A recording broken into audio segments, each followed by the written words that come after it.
In this lesson, we'll be updating our FoodDiary app one last time. We're going to use the iPhone's Geo-Location feature to find the location of the restaurants that we add to the list.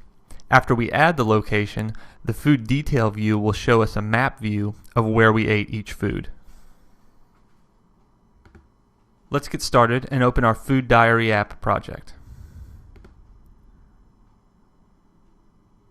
In our user interface, we need to let the user know the status of our attempt to get their location. Open the storyboard file and scroll over to the Add Food view controller. Let's add a label to let the user know what's going on.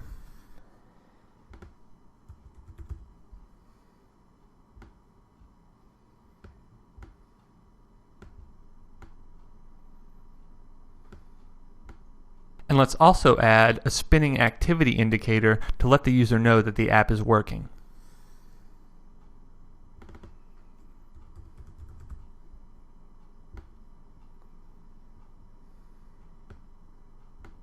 And let's set the activity indicator to hide when it's not spinning.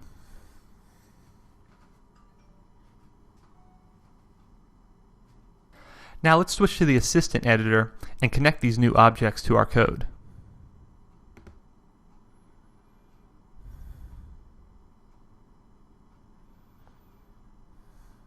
We'll call the label Location Label.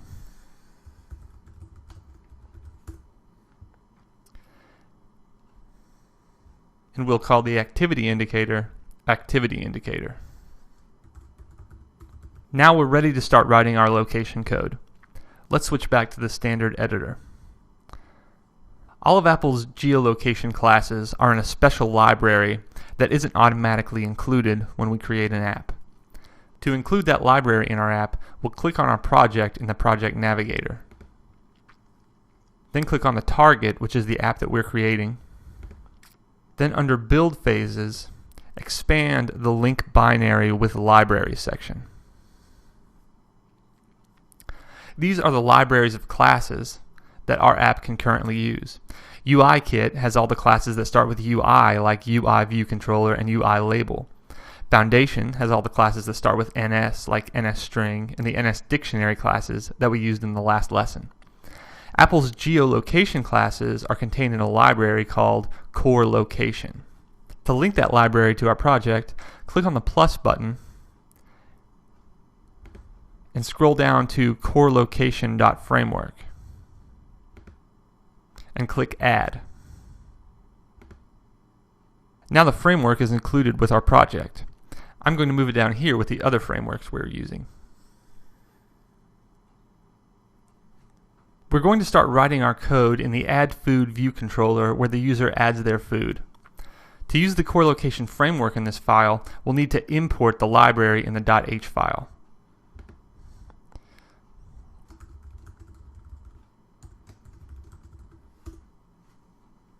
Now we're set up to start using Core Location. All the Core Location classes start with CL, and getting the user's location is done by a CL Location Manager object. A CL Location Manager object is different than the other objects we've created in code before. It would be nice if we could create a Location Manager object and instantly get the current location in the next line of code. But that isn't the way it works. The problem here is that the iPhone can take several seconds to start the GPS and then get an accurate location. So if the Location Manager worked like this, our code would just be stuck on this last line for several seconds. Instead, the Location Manager uses a delegate pattern that's similar to the table view.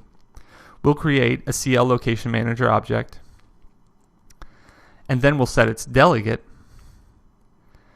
and then we'll tell the Location Manager to start updating the location. The rest of our code then continues to execute while the Location Manager is working in the background. When the Location Manager gets the location, it will inform the delegate by calling the Location Manager did update to location method. And if we want, we can write code here to do something with the location. The Location Manager object will also store its most recently updated location in its location property, so we don't necessarily need to create a variable to store that ourselves. Back in our code, let's add a Location Manager variable so we can access our Location Manager from different methods.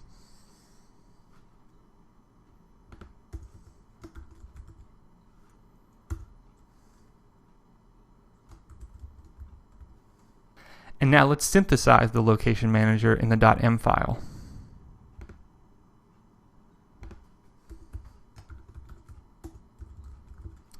We'll start getting the user's location as soon as the view appears, so we want to create our location manager in the viewWillAppear method.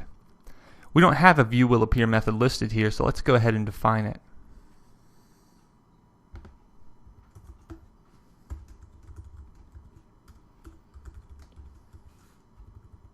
And since this is a method that's already done by UI View Controller and we're just customizing it, we should call the method on the superclass.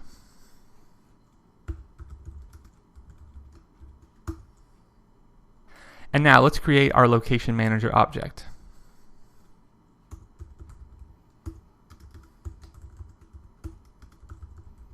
And let's set the location manager's delegate to be this add food view controller object. We also need to set the desired accuracy of our location. It takes longer to get more accurate readings from the GPS. I'm going to set ours to 1 kilometer.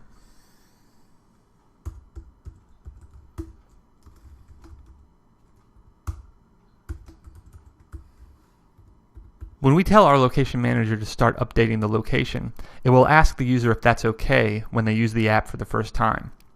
We can include information in the dialog the user sees by setting our location manager's purpose property to let the user know why we need the location.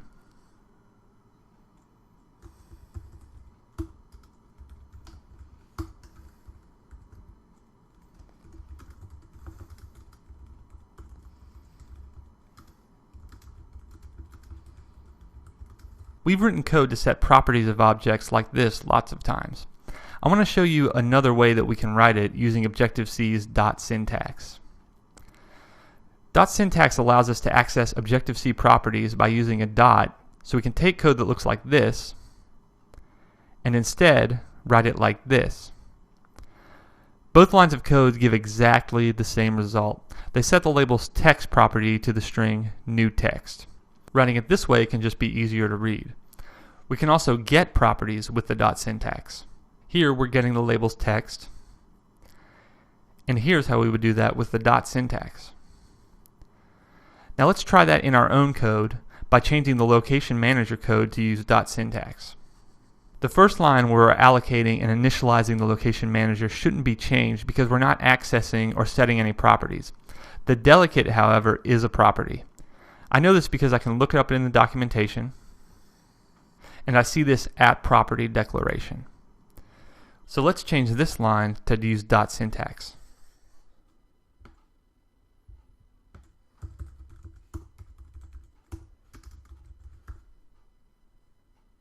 Similarly, we can change these other lines as well.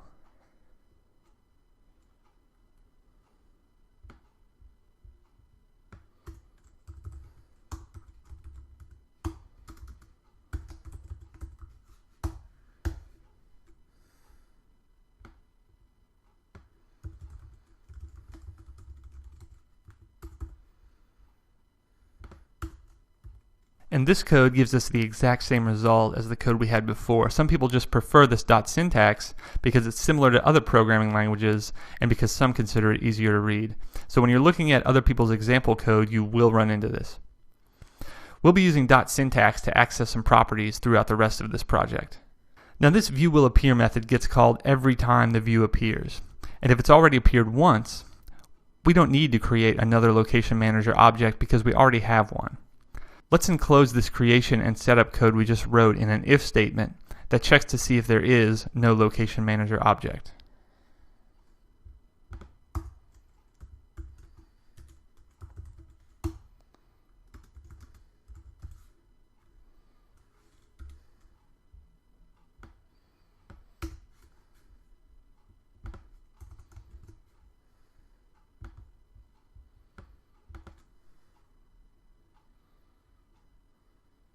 So if the location manager object is nil or nothing, we'll create one. After this, we can tell the location manager to start updating the location.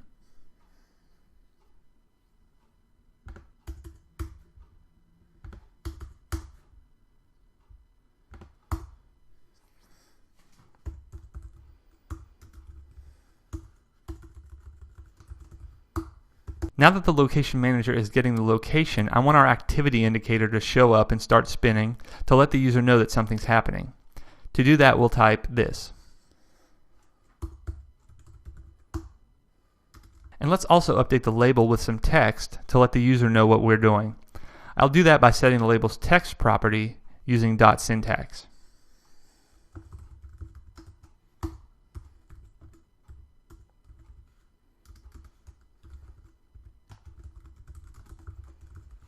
Great.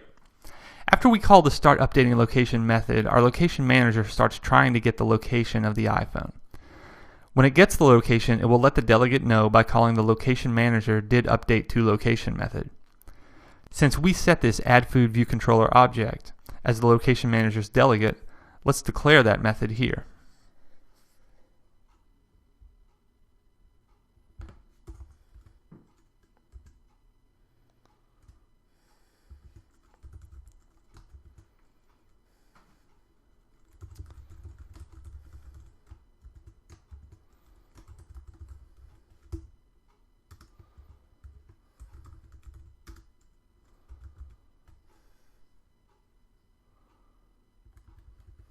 And we should also add the delegate method that gets called if there's an error while getting the user's location.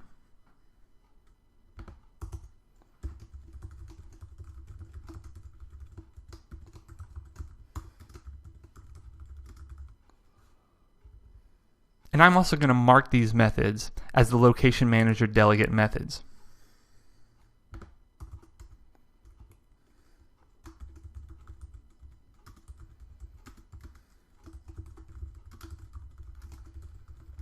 Adding this line doesn't affect the way our app functions, but it helps us easily find sections of our app in Xcode by going to the navigation bar and selecting any of the marked methods to go directly to those methods.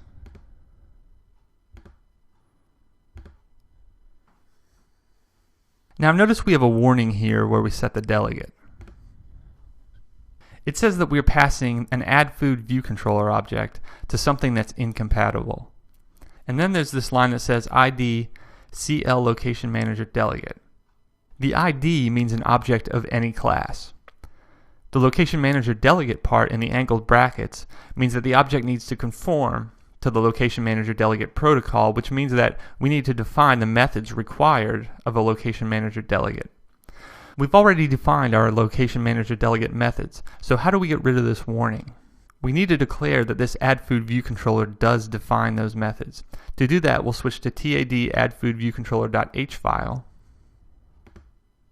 and add this code that indicates that this class can be used as a location manager delegate.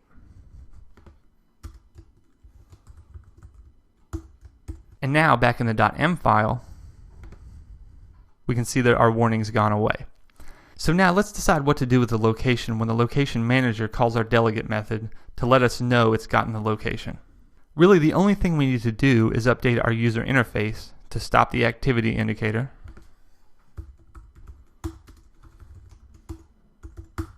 and then update the text of the label.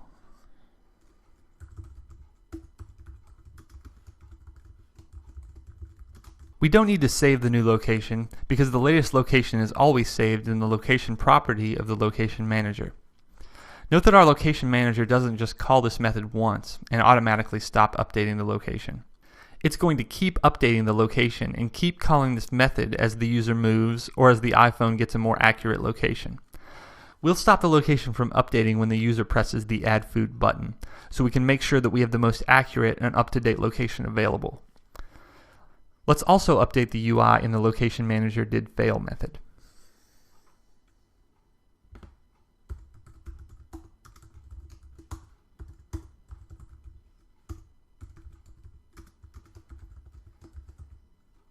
Great, now when the user taps the Add Food button, we need to get the location and add it to our food dictionary.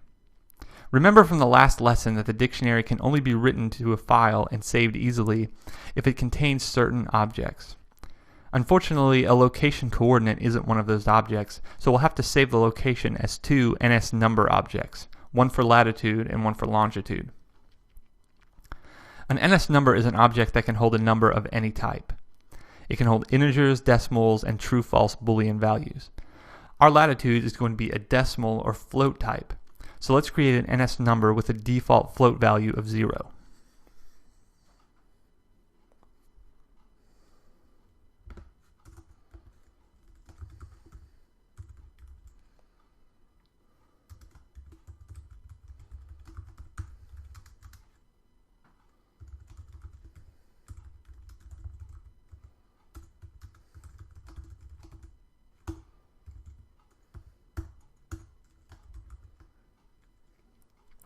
And let's do the same thing with the latitude.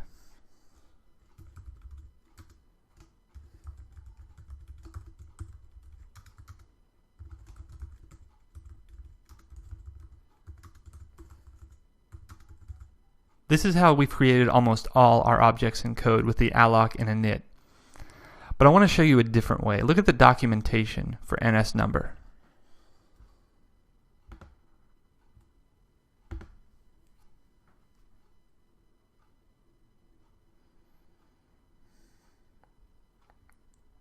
Notice all of these method names under creating an NS number that have a plus sign next to them. That means that it's a class method that you can call on the NS number class, like we do with the alloc method. All of these class methods listed here are called convenience methods. They're methods we can use to create an NS number instead of doing the alloc and init. So we can replace the code we have now with this.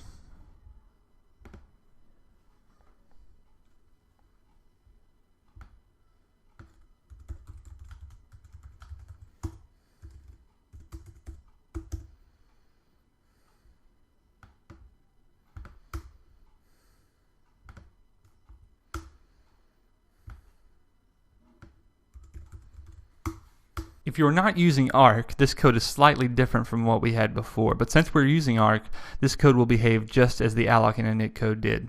Using these convenience methods is another way to save some typing and make the code easier to read. Now let's get the current location from the Location Manager. Remember, the Location Manager has a location property that stores the most recently updated location. Let's look that up in the documentation.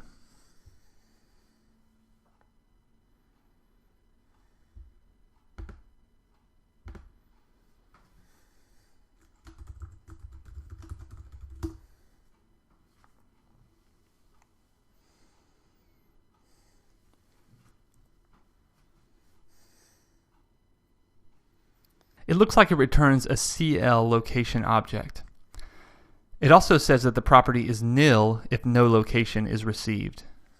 We should check to make sure that it's not nil before we try to get the latitude and longitude from the location.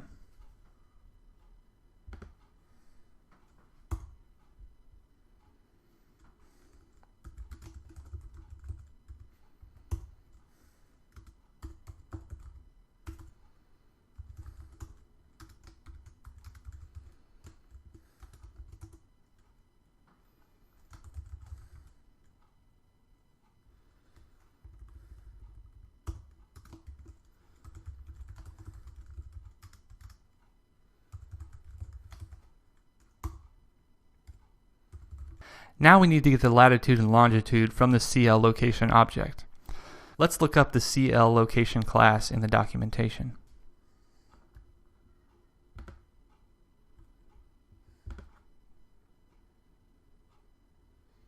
It looks like there's no latitude and longitudes property, but there is this coordinate property. And the coordinate property returns a CL location coordinate 2D type. If we look that up in the documentation,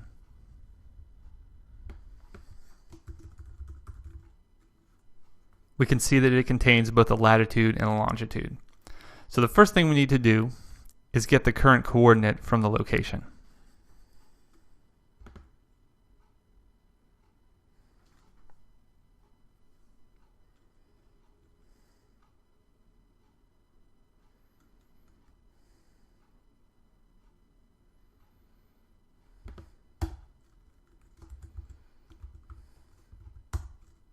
And we can actually combine these two lines into one using dot syntax by changing it to this.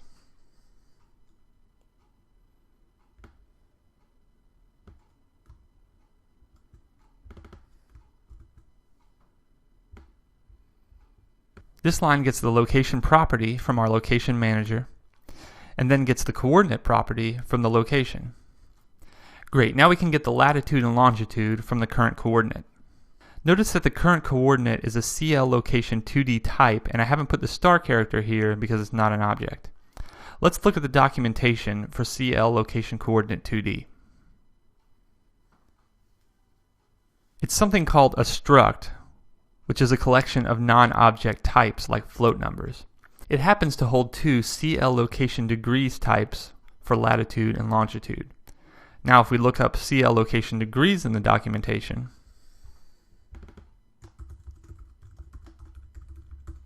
we can see that it's a type called a double. A double is a really precise decimal number. We can store it as a double, and we can also store it as a float, which is a less precise decimal number. And since our location is only precise to 1 kilometer anyway, that's okay, so we'll store it as a float. We can get the latitude and longitude from the current coordinate struct using dot notation.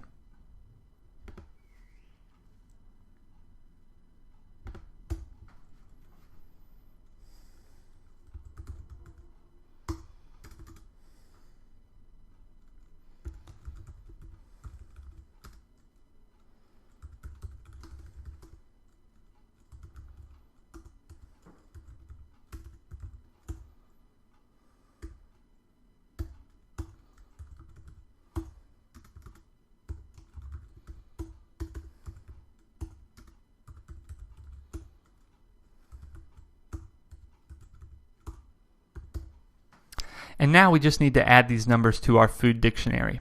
Before we do that, let's define some constants for latitude and longitude keys in the TAD food table viewcontroller.h file.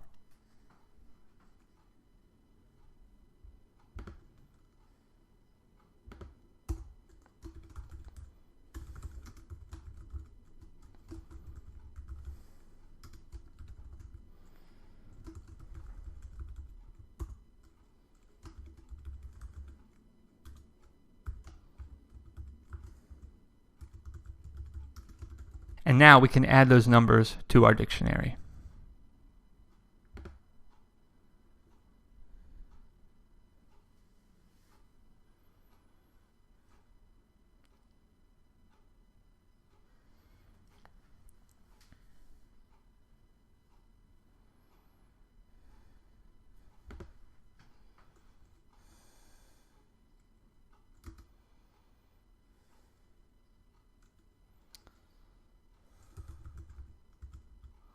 This is a really long line of code, and we can break it down to make it easier to read by hitting enter a couple times through here.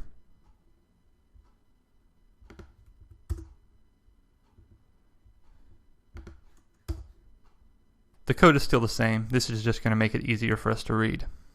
So now our food information has been added to the food dictionary. Note that if there's not a location stored in the location manager object here, we'll default to a latitude and longitude of 0, 0. There's one last thing we need to do here, which is to tell our location manager to stop updating the location, since we don't want to run down the user's battery after they've already added the food. Let's do that in the beginning of the method.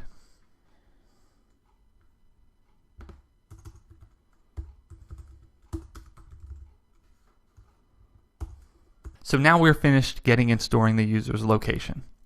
Let's work on displaying the latitude and longitude in a map view in the TAD Food Detail VC. Go to the storyboard file and drag in a map view.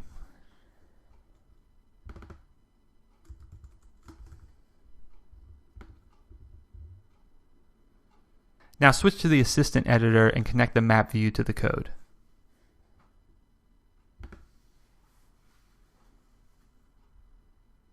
We'll call it map view. Now notice that MK map view isn't highlighted in that new connection. And if we try to run the app right now, we get errors here related to MK map view. And that's because MapKit is another library that we need to add in order to access the iPhone's map views. Let's add it now.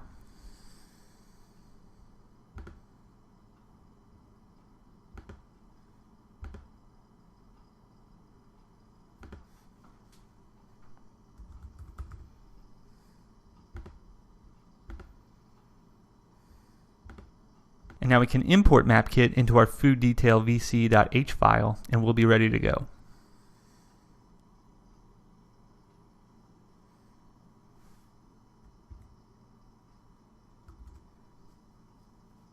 Now switch to the fooddetailvc.m file. In the View Will Appear method of fooddetailvc, we'll get the latitude and longitude from the food dictionary to set up this map view. First, let's get the latitude and longitude from the dictionary.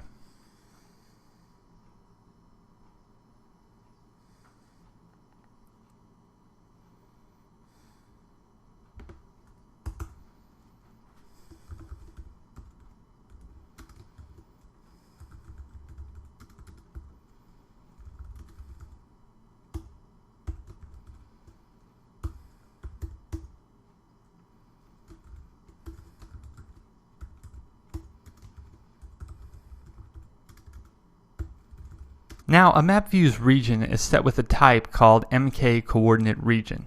Let's declare an MK coordinate region type variable that we can work with. If we look up MK coordinate region in the documentation, we can see that it's made up of a center and a span. The center is the center of the map, and the span is like the zoom level of the map. These also aren't objects, and they have special functions to create them. To create the span with a zoom level of 0.02 degrees of both latitude and longitude, we'll use the MK coordinate span make function.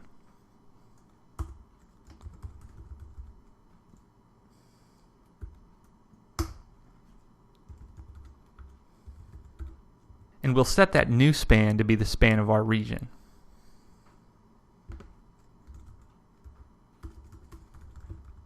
Now we need to set the center with the function to create a 2D coordinate.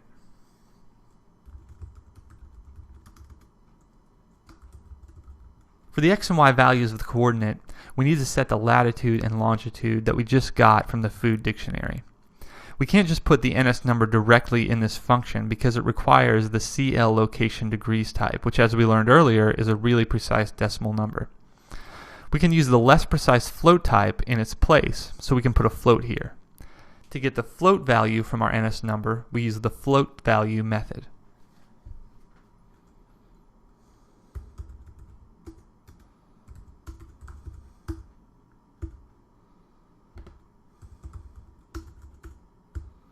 And now that we have our region set up, we just need to set the region of our map to be that region.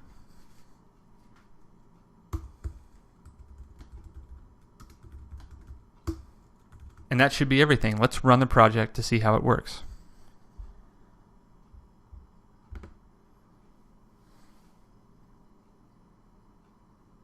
The iPhone simulator allows us to set our location here.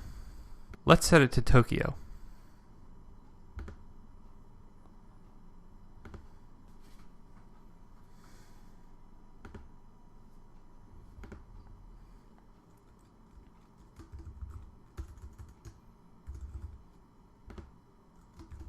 So we can add the food, and our map shows Tokyo.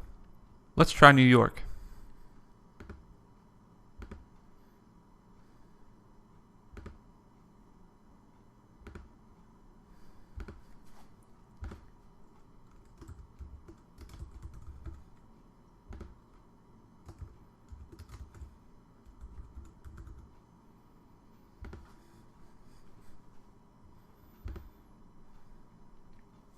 Great, we can add the food and it shows New York.